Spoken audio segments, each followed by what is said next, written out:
si Bantag pinagbintangan, hindi pa nalilitis, guilty na.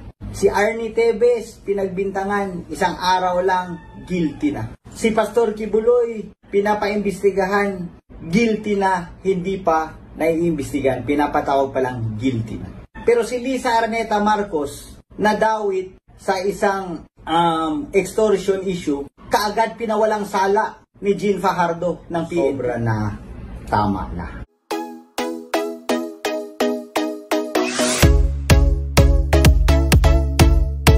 Sobra na, tama na. Grabe na talaga ang korupsyon sa ating bansa. It has even been the corruption in the Philippines has even been noticed by the international community. If you saw the interview in Australia with, I think, Ferguson, the lady media practitioner. Nung in-interview niya si Bongbong Marcos tungkol sa ill-gotten wealth, natameme si Bongbong Marcos. Nakita niyo doon. So, kung ako lang tatanungin niyo, medyo guilty. Sa aking mga kababayan, sobrang naaawa na ako, lalo na sa ating mga kapatid na mahihirap. Ang mahal na ng bigas, ang mahal na ng mga bilihin, ang mahal pa ng mga produktong petrolyo.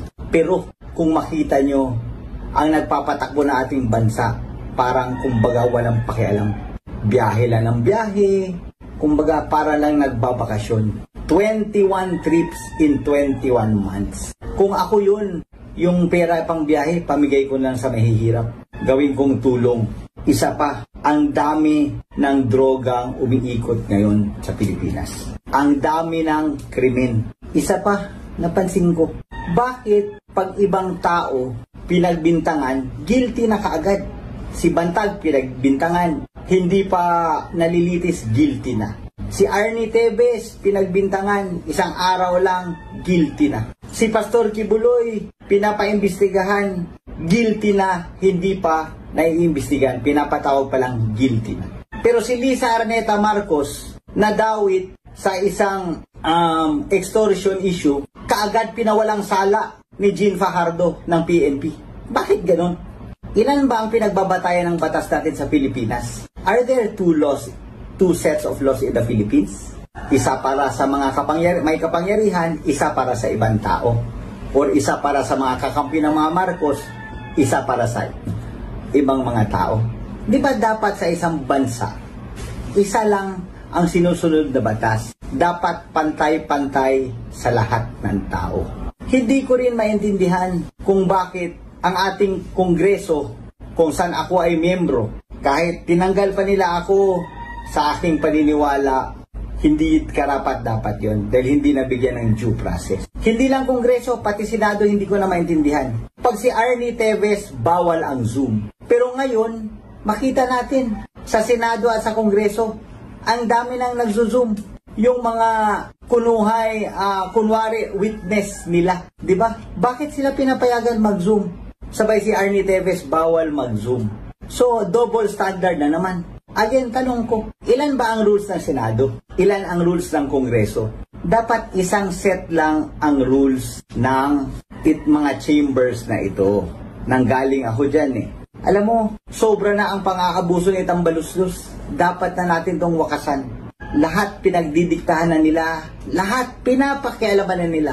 May nakita ako kailan lang, pati LGU ng San Simon, pinapakialaman. Sobra na talaga. Ngayon, grabe ang kanilang persecution or sa Tagalog, pang-uusig sa mga taong hindi sumasang-ayon sa kanilang mga gawain at sa kanilang mga gusto. Sino ang kanilang mga inusig? Ang una, si General Bantag. Sumunod, si Arnie Tevez. Tinanggal sa Kongreso. Binigyan pa ng sobrang daming kaso na kung ano-ano. Wala na ngang witness, may kaso pa rin. Pati si Madam GMA, tinanggal nila bilang Deputy Speaker. Senior Deputy Speaker. Pagkatapos nun, tinanggal pa bilang Deputy Speaker. Ngayon, pagkatapos si GMA, si Boss Pulong naman, si Congressman Pulong Duterte. Gusto na naman nilang tanggalin, pero tingin ko hindi nila kayang gawin. Inuusig din nila si Boss Pulong. Bakit?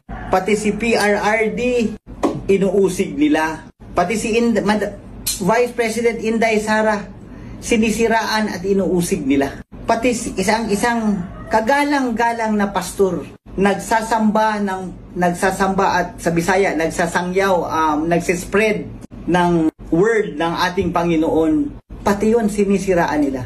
Nakikita ko nga ngayon ang ginagawa nila kay Pastor Kibuloy, eksaktong script sa ginawa nila sa akin. Sinimulan sa pagbibintang na may mga baril, may ganito ganyan.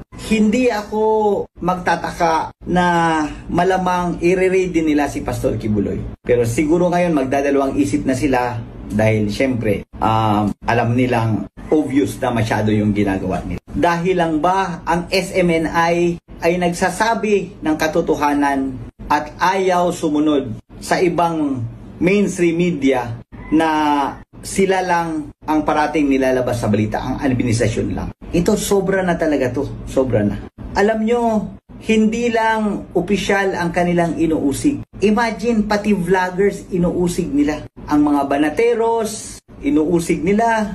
Ang ibang vloggers, tinatakot, nakasuhan. Pati si Maharlika, may threat sa kanyang buhay. Bakit ganun? Ang tanong ko sa inyo mga kababayan, papayag pa ba tayo sa ganito? Hanggang kailan natin ito lulunukin?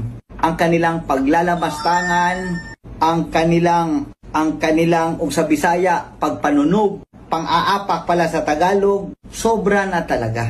Alam nyo, tama si PRRD na yung ginawa ng ama na si Marcos Sr. at ang gustong gawin ni Marcos Jr. pareho. Ako sumasang-ayon ako doon. Gusto nilang galawin ang konstitusyon para mapahaba ang kanilang mga termino. Mali at dapat huwag tayong pumayag.